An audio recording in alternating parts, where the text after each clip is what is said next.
I've had this product for over a year now, and it's saved my bacon a couple of times when I stupidly left the interior light on in my truck. And this thing fired up my truck no problem. It's a great little device. I just simply turn the power on. You can see I've already got it charged, so it's ready to go. It's also got a flashlight in case you're doing this at night.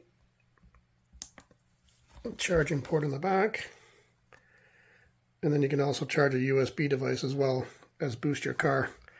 This is a great little device. I'm going to do a quick video of it starting a diesel tractor because my battery's dead. I'll cut over to that now.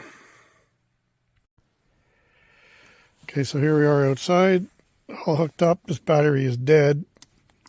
It's obviously snowing, so it's cold out. This is a cold start. Dead battery. Let's see if she fires up this little diesel tractor. Got power.